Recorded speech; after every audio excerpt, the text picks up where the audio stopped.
ಇದೇ ವಿಚಾರಕ್ಕೆ ಸಂಬಂಧಪಟ್ಟಂತೆ ಡೀಟೇಲ್ಸ್ ಅನ್ನ ಕೊಡ್ತಾರೆ ನಮ್ಮ ಪ್ರತಿನಿಧಿ ಚಂದ್ರಶೇಖರ್ ನೇರ ಸಂಪರ್ಕದಲ್ಲಿ ಜಾಯಿನ್ ಆಗಿದ್ದಾರೆ. ಚಂದ್ರಶೇಖರ್, ಗಮನಿಸ್ತಾ ಇದ್ದೀವಿ ಈ ಒಕ್ಕಲಿಗರಲ್ಲಿ ಒಂದು ರೀತಿಯಲ್ಲಿ ಒಮ್ಮತ ಮೂಡುವಂತ ನಿಟ್ಟಿನಲ್ಲಿ ಸಭೆ ಈಗ ನಡೀತಾ ಇರೋದು. ಬಹಳ ಇಂಟ್ರೆಸ್ಟಿಂಗ್ ಅಂತಂದ್ರೆ ಈ ಸಭೆಯಲ್ಲಿ ಎಲ್ಲಾ ಪಕ್ಷಗಳ ಅಂದ್ರೆ ಯಾವುದೇ ಪಕ್ಷ ಭೇದ ಇಲ್ಲದೆ ಎಲ್ಲಾ ಪಕ್ಷಗಳ ನಾಯಕರು ಕೂಡ ಒಕ್ಕಲಿಗ ನಾಯಕರು ಭಾಗವಹಿಸಿರೋದು. ಪ್ರಮುಖವಾಗಿ ಒಕ್ಕಲಿಗ ಕ್ರಿಶ್ಚಿಯನ್, ಒಕ್ಕಲಿಗ ಮುಸ್ಲಿಂ ಇಂಥ ಸೇರ್ಪಡೆಗೆ ಆಕ್ಷೇಪಗಳು ಕೇಳಿ ಬರ್ತಾ ಇದೆ. ಈಗ ಈ ಒಕ್ಕಲಿಗ ನಾಯಕರ ನಿರ್ಧಾರಗಳೇನು, ಏನ್ ನಿರ್ಣಯಗಳನ್ನ ತೆಗೆದುಕೊಳ್ಳಲಾಯಿತು ಈ ಸಭೆಯಲ್ಲಿ ಅಂತ?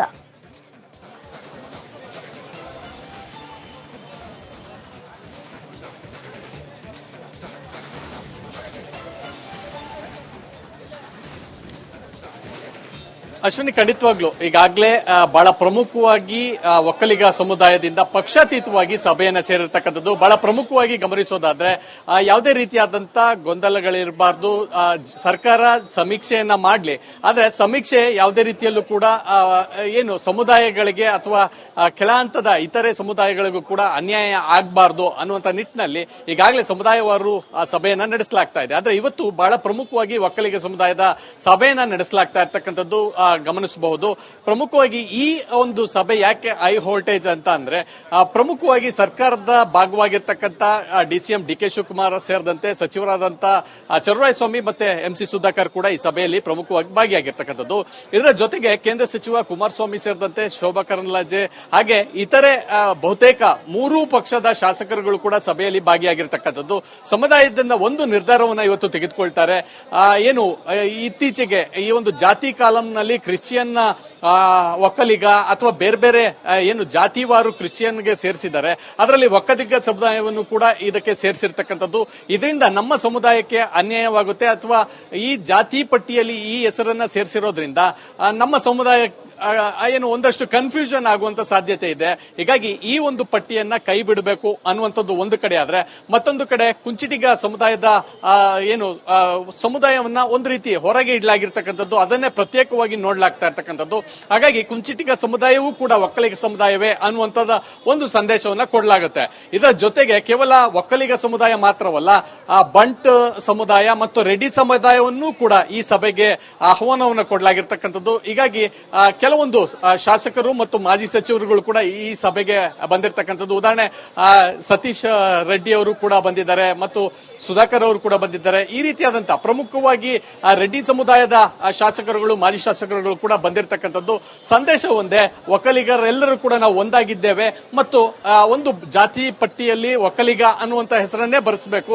ಅದು ಇತರೆ ಯಾವುದೇ ಏನು ಜಾತಿ ಉಪಜಾತಿಗಳಿದ್ರೂ ಕೂಡ ಒಕ್ಕಲಿಗ ಸಮುದಾಯ ಅನ್ನುವಂಥದ್ದೇ ಬರೆಸಬೇಕು ಅನ್ನುವಂತ ಒಂದು ಒಗ್ಗಟ್ಟಿನ ನಿರ್ಧಾರವನ್ನು ತೆಗೆದುಕೊಳ್ತಾರೆ. ಹೀಗಾಗಿ ಕಳೆದ 1 ಗಂಟೆಯಿಂದ ಶಾಸಕರುಗಳು ಮತ್ತು ಪ್ರಮುಖ ಯಾರೆಲ್ಲ ನಾಯಕರಿದ್ದಾರೆ ಅವರ ಅಭಿಪ್ರಾಯಕ್ಕೂ ಕೂಡ ಮನ್ನಣೆಯನ್ನು ಕೊಟ್ಟಿರ್ತಕ್ಕಂಥದ್ದು. ಈಗಾಗಲೇ ಒಂದು ಬಹಳ ಸ್ಪಷ್ಟವಾಗಿ ಎಲ್ಲ ಶಾಸಕರು ಅಥವಾ ಪ್ರಮುಖ ನಾಯಕರು ಹೇಳ್ತಾ ಇರ್ತಕ್ಕಂಥದ್ದು, ಸ್ವಾಮೀಜಿಗಳಿದ್ದೀರಾ, ನೀವು ಯಾವ ನಿರ್ಧಾರಕ್ಕೆ ತೆಗೆದುಕೊಳ್ತೀರಾ, ಸಮುದಾಯ ಎಲ್ಲವೂ ಕೂಡ ನಿಮ್ಮ ಜೊತೆಯಾಗಿರ್ತೇವೆ ಅನ್ನುವಂತ ಒಂದು ನಿರ್ಧಾರಕ್ಕೆ ಬಂದಿರತಕ್ಕಂಥದ್ದು. ಈ ಎಲ್ಲ ಅಭಿಪ್ರಾಯ ಸಂಗ್ರಹದ ಬಳಿಕ ಸ್ವಾಮೀಜಿಗಳು ಒಂದು ಸಂದೇಶವನ್ನು ಕೊಡ್ತಾರೆ. ಅದಕ್ಕೆ ಎಲ್ಲರೂ ಕೂಡ ಧ್ವನಿಗೂಡಿಸುವಂತ ನಿರ್ಧಾರಕ್ಕೆ ಕೂಡ ಬಂದಿರತಕ್ಕಂಥದ್ದು. ಈ ಕೆಲವೇ ಕ್ಷಣಗಳಲ್ಲಿ ಸುದ್ದಿಗೋಷ್ಠಿಯನ್ನು ಕೂಡ ಮಾಡಿ ಸಂದೇಶವನ್ನು ಕೊಡ್ತಾರೆ. ಸರ್ಕಾರಕ್ಕೂ ಕೂಡ ಈ ಮೂಲಕ ಒಂದು ಸ್ಪಷ್ಟ ಸಂದೇಶವನ್ನು ಕೂಡ ಕೊಡಲಿದ್ದಾರೆ. ಅಶ್ವಿನಿ, ಚಂದ್ರಶೇಖರ್, ಇದರ ಜೊತೆಯಲ್ಲಿ ಗಮನಿಸೋದಾದ್ರೆ ಈಗ ಇಲ್ಲಿರುವಂತಹ ಪ್ರಮುಖ ಗೊಂದಲ ಅಂತಂದ್ರೆ ಈ ಒಕ್ಕಲಿಗ ಸಮುದಾಯದಲ್ಲಿ ಒಕ್ಕಲಿಗ ಕ್ರಿಶ್ಚಿಯನ್ ಹಾಗೂ ಒಕ್ಕಲಿಗ ಮುಸ್ಲಿಂ ಅನ್ನುವಂತ ಈ ಕಾಲಮ್ ಅನ್ನ ಸೇರ್ಪಡೆ ಮಾಡಿರೋದು. ಇದ್ರ ಬಗ್ಗೆ ಏನಾದ್ರೂ ನಿರ್ಣಯಗಳನ್ನ ತೆಗೆದುಕೊಳ್ಳಲಾಗುತ್ತಾ ಅಥವಾ ಇದರ ವಿರುದ್ಧವಾಗಿ ಏನಾದ್ರೂ ಧ್ವನಿ ಎತ್ತುವಂತದ್ದು ಇಂಥದ್ದೇನಾದ್ರೂ ನಡೀತಾ ಈ ಸಭೆಯಲ್ಲಿ ಅಂತ?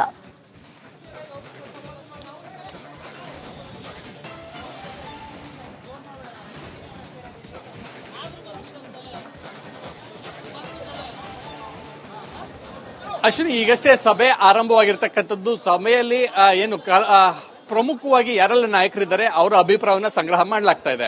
ಸೊ ನಿನ್ನೆ ಏನು ಸಚಿವ ಸಂಪುಟ ಸಭೆಯಲ್ಲಿ ಏನೆಲ್ಲ ನಿರ್ಧಾರವನ್ನು ತೆಗೆದುಕೊಳ್ಳಾಯ್ತು ಮತ್ತು ಸರ್ಕಾರದಿಂದ ಯಾಕೆ ಒಂದು ಸಮೀಕ್ಷೆಯನ್ನ ಮಾಡಲಾಗ್ತಾ ಇದೆ ಅನ್ನುವಂತ ವಿವರಣೆಯನ್ನ ಈಗಾಗಲೇ ಡಿಸಿಎಂ ಡಿಕೆ ಶಿವಕುಮಾರ್ ಅವರು ಕೊಡ್ತಾ ಇರ್ತಕ್ಕಂಥದ್ದು.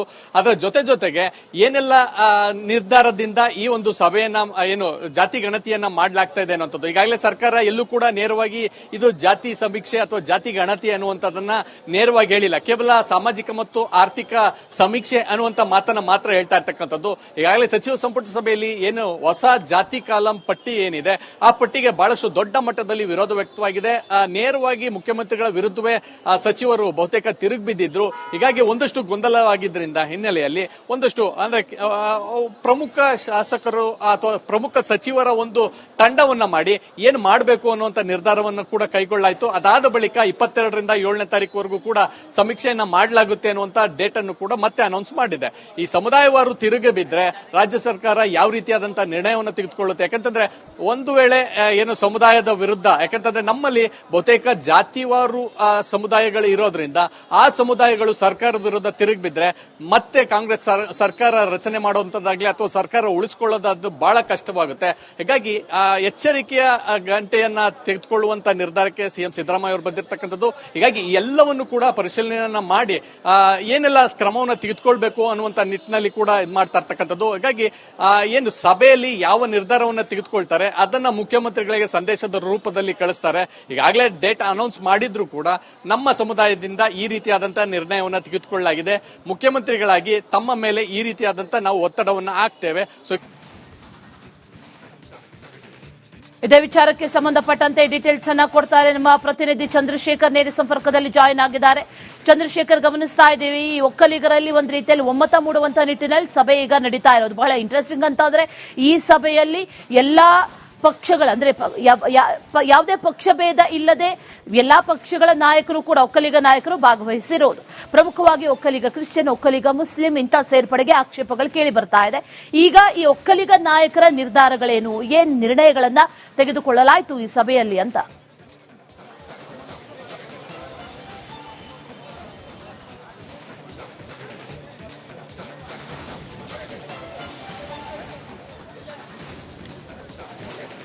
ಅಶ್ವಿನಿ, ಖಂಡಿತವಾಗ್ಲು ಈಗಾಗಲೇ ಬಹಳ ಪ್ರಮುಖವಾಗಿ ಒಕ್ಕಲಿಗ ಸಮುದಾಯದಿಂದ ಪಕ್ಷಾತೀತವಾಗಿ ಸಭೆಯನ್ನ ಸೇರಿರ್ತಕ್ಕಂಥದ್ದು. ಬಹಳ ಪ್ರಮುಖವಾಗಿ ಗಮನಿಸೋದಾದ್ರೆ ಯಾವುದೇ ರೀತಿಯಾದಂತ ಗೊಂದಲಗಳಿರಬಾರ್ದು. ಸರ್ಕಾರ ಸಮೀಕ್ಷೆಯನ್ನ ಮಾಡ್ಲಿ, ಆದ್ರೆ ಸಮೀಕ್ಷೆ ಯಾವುದೇ ರೀತಿಯಲ್ಲೂ ಕೂಡ ಏನು ಸಮುದಾಯಗಳಿಗೆ ಅಥವಾ ಕೆಳ ಹಂತದ ಇತರೆ ಸಮುದಾಯಗಳಿಗೂ ಕೂಡ ಅನ್ಯಾಯ ಆಗಬಾರ್ದು ಅನ್ನುವಂತ ನಿಟ್ಟಿನಲ್ಲಿ ಈಗಾಗಲೇ ಸಮುದಾಯವಾರು ಸಭೆಯನ್ನ ನಡೆಸಲಾಗ್ತಾ ಇದೆ. ಆದ್ರೆ ಇವತ್ತು ಬಹಳ ಪ್ರಮುಖವಾಗಿ ಒಕ್ಕಲಿಗ ಸಮುದಾಯದ ಸಭೆಯನ್ನ ನಡೆಸಲಾಗ್ತಾ ಇರ್ತಕ್ಕಂಥದ್ದು ಗಮನಿಸಬಹುದು. ಪ್ರಮುಖವಾಗಿ ಈ ಒಂದು ಸಭೆ ಯಾಕೆ ಹೈ ವೋಲ್ಟೇಜ್ ಅಂತ ಅಂದ್ರೆ ಪ್ರಮುಖವಾಗಿ ಸರ್ಕಾರದ ಭಾಗವಾಗಿರ್ತಕ್ಕಂಥ ಡಿಸಿಎಂ ಡಿಕೆ ಶಿವಕುಮಾರ್ ಸೇರಿದಂತೆ ಸಚಿವರಾದಂತ ಚಲುವರಾಯಸ್ವಾಮಿ ಮತ್ತೆ ಎಂಸಿ ಸುಧಾಕರ್ ಕೂಡ ಈ ಸಭೆಯಲ್ಲಿ ಪ್ರಮುಖವಾಗಿ ಭಾಗಿಯಾಗಿರ್ತಕ್ಕಂಥದ್ದು. ಇದರ ಜೊತೆಗೆ ಕೇಂದ್ರ ಸಚಿವ ಕುಮಾರಸ್ವಾಮಿ ಸೇರಿದಂತೆ ಶೋಭಾ ಕರಂದ್ಲಾಜೆ ಹಾಗೆ ಇತರೆ ಬಹುತೇಕ ಮೂರೂ ಪಕ್ಷದ ಶಾಸಕರುಗಳು ಕೂಡ ಸಭೆಯಲ್ಲಿ ಭಾಗಿಯಾಗಿರ್ತಕ್ಕಂಥದ್ದು. ಸಮುದಾಯದಿಂದ ಒಂದು ನಿರ್ಧಾರವನ್ನ ಇವತ್ತು ತೆಗೆದುಕೊಳ್ತಾರೆ. ಏನು ಇತ್ತೀಚೆಗೆ ಈ ಒಂದು ಜಾತಿ ಕಾಲಂನಲ್ಲಿ ಕ್ರಿಶ್ಚಿಯನ್ ಒಕ್ಕಲಿಗ ಅಥವಾ ಬೇರೆ ಬೇರೆ ಏನು ಜಾತಿವಾರು ಕ್ರಿಶ್ಚಿಯನ್ಗೆ ಸೇರಿಸಿದ್ದಾರೆ, ಅದರಲ್ಲಿ ಒಕ್ಕಲಿಗ ಸಮುದಾಯವನ್ನು ಕೂಡ ಇದಕ್ಕೆ ಸೇರಿಸಿರ್ತಕ್ಕಂಥದ್ದು. ಇದರಿಂದ ನಮ್ಮ ಸಮುದಾಯಕ್ಕೆ ಅನ್ಯಾಯವಾಗುತ್ತೆ ಅಥವಾ ಈ ಜಾತಿ ಪಟ್ಟಿಯಲ್ಲಿ ಈ ಹೆಸರನ್ನ ಸೇರಿಸಿರೋದ್ರಿಂದ ನಮ್ಮ ಸಮುದಾಯ ಏನು ಒಂದಷ್ಟು ಕನ್ಫ್ಯೂಷನ್ ಆಗುವಂತ ಸಾಧ್ಯತೆ ಇದೆ. ಹೀಗಾಗಿ ಈ ಒಂದು ಪಟ್ಟಿಯನ್ನ ಕೈ ಬಿಡಬೇಕು ಅನ್ನುವಂಥದ್ದು ಒಂದು ಕಡೆ ಆದ್ರೆ, ಮತ್ತೊಂದು ಕಡೆ ಕುಂಚಿಟಿಗ ಸಮುದಾಯದ ಏನು ಸಮುದಾಯವನ್ನ ಒಂದು ರೀತಿ ಹೊರಗೆ ಇಡಲಾಗಿರ್ತಕ್ಕಂಥದ್ದು, ಅದನ್ನೇ ಪ್ರತ್ಯೇಕವಾಗಿ ನೋಡ್ಲಾಗ್ತಾ ಇರ್ತಕ್ಕಂಥದ್ದು. ಹಾಗಾಗಿ ಕುಂಚಿಟಿಗ ಸಮುದಾಯವೂ ಕೂಡ ಒಕ್ಕಲಿಗ ಸಮುದಾಯವೇ ಅನ್ನುವಂಥದ್ದು ಒಂದು ಸಂದೇಶವನ್ನ ಕೊಡಲಾಗುತ್ತೆ. ಇದರ ಜೊತೆಗೆ ಕೇವಲ ಒಕ್ಕಲಿಗ ಸಮುದಾಯ ಮಾತ್ರವಲ್ಲ, ಬಂಟ್ ಸಮುದಾಯ ಮತ್ತು ರೆಡ್ಡಿ ಸಮುದಾಯವನ್ನೂ ಕೂಡ ಈ ಸಭೆಗೆ ಆಹ್ವಾನವನ್ನು ಕೊಡಲಾಗಿರ್ತಕ್ಕಂಥದ್ದು. ಹೀಗಾಗಿ ಕೆಲವೊಂದು ಶಾಸಕರು ಮತ್ತು ಮಾಜಿ ಸಚಿವರುಗಳು ಕೂಡ ಈ ಸಭೆಗೆ ಬಂದಿರತಕ್ಕಂಥದ್ದು. ಉದಾಹರಣೆ ಸತೀಶ್ ರೆಡ್ಡಿ ಅವರು ಕೂಡ ಬಂದಿದ್ದಾರೆ ಮತ್ತು ಸುಧಾಕರ್ ಅವರು ಕೂಡ ಬಂದಿದ್ದಾರೆ. ಈ ರೀತಿಯಾದಂತಹ ಪ್ರಮುಖವಾಗಿ ರೆಡ್ಡಿ ಸಮುದಾಯದ ಶಾಸಕರುಗಳು ಮಾಜಿ ಶಾಸಕರುಗಳು ಕೂಡ ಬಂದಿರತಕ್ಕಂಥದ್ದು. ಸಂದೇಶ ಒಂದೇ, ಒಕ್ಕಲಿಗರೆಲ್ಲರೂ ಕೂಡ ನಾವು ಒಂದಾಗಿದ್ದೇವೆ ಮತ್ತು ಒಂದು ಜಾತಿ ಪಟ್ಟಿಯಲ್ಲಿ ಒಕ್ಕಲಿಗ ಅನ್ನುವಂತ ಹೆಸರನ್ನೇ ಬರೆಸಬೇಕು. ಅದು ಇತರೆ ಯಾವುದೇ ಏನು ಜಾತಿ ಉಪಜಾತಿಗಳಿದ್ರೂ ಕೂಡ ಒಕ್ಕಲಿಗ ಸಮುದಾಯ ಅನ್ನುವಂಥದ್ದೇ ಬರೆಸಬೇಕು ಅನ್ನುವಂತ ಒಂದು ಒಗ್ಗಟ್ಟಿನ ನಿರ್ಧಾರವನ್ನು ತೆಗೆದುಕೊಳ್ತಾರೆ. ಹೀಗಾಗಿ ಕಳೆದ 1 ಗಂಟೆಯಿಂದ ಶಾಸಕರುಗಳು ಮತ್ತು ಪ್ರಮುಖ ಯಾರೆಲ್ಲ ನಾಯಕರಿದ್ದಾರೆ ಅವರ ಅಭಿಪ್ರಾಯಕ್ಕೂ ಕೂಡ ಮನ್ನಣೆಯನ್ನು ಕೊಟ್ಟಿರ್ತಕ್ಕಂಥದ್ದು.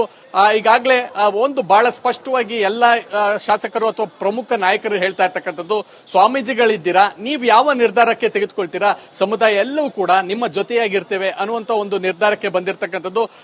ಈ ಎಲ್ಲ ಅಭಿಪ್ರಾಯ ಸಂಗ್ರಹದ ಬಳಿಕ ಸ್ವಾಮೀಜಿಗಳು ಒಂದು ಸಂದೇಶವನ್ನು ಕೊಡ್ತಾರೆ. ಅದಕ್ಕೆ ಎಲ್ಲರೂ ಕೂಡ ಧ್ವನಿಗೂಡಿಸುವಂತ ನಿರ್ಧಾರಕ್ಕೆ ಕೂಡ ಬಂದಿರತಕ್ಕಂಥದ್ದು. ಈ ಕೆಲವೇ ಕ್ಷಣಗಳಲ್ಲಿ ಸುದ್ದಿಗೋಷ್ಠಿಯನ್ನು ಕೂಡ ಮಾಡಿ ಸಂದೇಶವನ್ನ ಕೊಡ್ತಾರೆ. ಸರ್ಕಾರಕ್ಕೂ ಕೂಡ ಈ ಮೂಲಕ ಒಂದು ಸ್ಪಷ್ಟ ಸಂದೇಶವನ್ನು ಕೂಡ ಕೊಡಲಿದ್ದಾರೆ. ಅಶ್ವಿನಿ, ಚಂದ್ರಶೇಖರ್, ಇದರ ಜೊತೆಯಲ್ಲಿ ಗಮನಿಸೋದಾದ್ರೆ ಈಗ ಇಲ್ಲಿರುವಂತಹ ಪ್ರಮುಖ ಗೊಂದಲ ಅಂತಂದ್ರೆ ಈ ಒಕ್ಕಲಿಗ ಸಮುದಾಯದಲ್ಲಿ ಒಕ್ಕಲಿಗ ಕ್ರಿಶ್ಚಿಯನ್ ಹಾಗೂ ಒಕ್ಕಲಿಗ ಮುಸ್ಲಿಂ ಅನ್ನುವಂತ ಈ ಕಾಲಂ ಅನ್ನ ಸೇರ್ಪಡೆ ಮಾಡಿರೋದು. ಇದ್ರ ಬಗ್ಗೆ ಏನಾದ್ರೂ ನಿರ್ಣಯಗಳನ್ನ ತೆಗೆದುಕೊಳ್ಳಲಾಗುತ್ತಾ ಅಥವಾ ಇದರ ವಿರುದ್ಧವಾಗಿ ಏನಾದ್ರೂ ಧ್ವನಿ ಎತ್ತುವಂತದ್ದು ಇಂಥದ್ದೇನಾದ್ರೂ ನಡೀತಾ ಈ ಸಭೆಯಲ್ಲಿ ಅಂತ?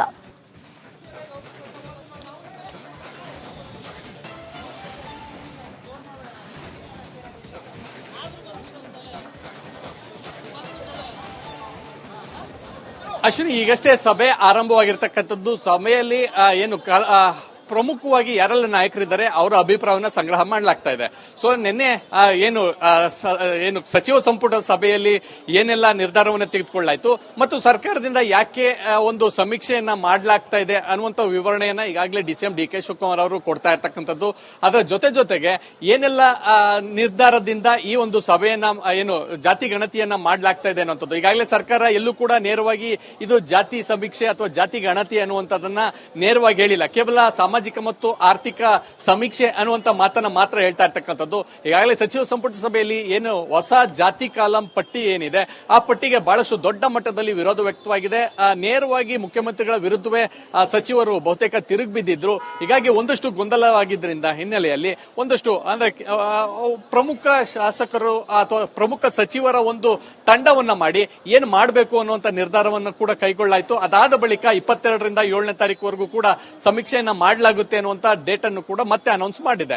ಈ ಸಮುದಾಯವಾರು ತಿರುಗಿ ಬಿದ್ರೆ ರಾಜ್ಯ ಸರ್ಕಾರ ಯಾವ ರೀತಿಯಾದಂತಹ ನಿರ್ಣಯವನ್ನು ತೆಗೆದುಕೊಳ್ಳುತ್ತೆ? ಯಾಕಂತಂದ್ರೆ ಒಂದು ವೇಳೆ ಏನು ಸಮುದಾಯದ ವಿರುದ್ಧ, ಯಾಕಂತಂದ್ರೆ ನಮ್ಮಲ್ಲಿ ಬಹುತೇಕ ಜಾತಿವಾರು ಸಮುದಾಯಗಳು ಇರೋದ್ರಿಂದ ಆ ಸಮುದಾಯಗಳು ಸರ್ಕಾರದ ವಿರುದ್ಧ ತಿರುಗಿ ಬಿದ್ರೆ ಮತ್ತೆ ಕಾಂಗ್ರೆಸ್ ಸರ್ಕಾರ ರಚನೆ ಮಾಡುವಂತದ್ದಾಗ್ಲಿ ಅಥವಾ ಸರ್ಕಾರ ಉಳಿಸಿಕೊಳ್ಳೋದಾದ್ದು ಬಹಳ ಕಷ್ಟವಾಗುತ್ತೆ. ಹೀಗಾಗಿ ಎಚ್ಚರಿಕೆಯ ಗಂಟೆಯನ್ನ ತೆಗೆದುಕೊಳ್ಳುವಂತ ನಿರ್ಧಾರಕ್ಕೆ ಸಿಎಂ ಸಿದ್ದರಾಮಯ್ಯ ಅವರು ಬಂದಿರತಕ್ಕಂಥದ್ದು. ಹೀಗಾಗಿ ಎಲ್ಲವನ್ನು ಕೂಡ ಪರಿಶೀಲನೆಯನ್ನ ಮಾಡಿ ಏನೆಲ್ಲ ಕ್ರಮವನ್ನು ತೆಗೆದುಕೊಳ್ಬೇಕು ಅನ್ನುವಂತ ನಿಟ್ಟಿನಲ್ಲಿ ಕೂಡ ಇದು ಮಾಡ್ತಾ ಇರ್ತಕ್ಕಂಥದ್ದು. ಹೀಗಾಗಿ ಏನು ಸಭೆಯಲ್ಲಿ ಯಾವ ನಿರ್ಧಾರವನ್ನ ತೆಗೆದುಕೊಳ್ತಾರೆ ಅದನ್ನ ಮುಖ್ಯಮಂತ್ರಿಗಳಿಗೆ ಸಂದೇಶದ ರೂಪದಲ್ಲಿ ಕಳಿಸ್ತಾರೆ. ಈಗಾಗಲೇ ಡೇಟ್ ಅನೌನ್ಸ್ ಮಾಡಿದ್ರು ಕೂಡ ನಮ್ಮ ಸಮುದಾಯದಿಂದ ಈ ರೀತಿಯಾದಂತಹ ನಿರ್ಣಯವನ್ನ ತೆಗೆದುಕೊಳ್ಳಲಾಗಿದೆ, ಮುಖ್ಯಮಂತ್ರಿಗಳಾಗಿ ತಮ್ಮ ಮೇಲೆ ಈ ರೀತಿಯಾದಂತಹ ನಾವು ಒತ್ತಡವನ್ನ ಹಾಕ್ತೇವೆ.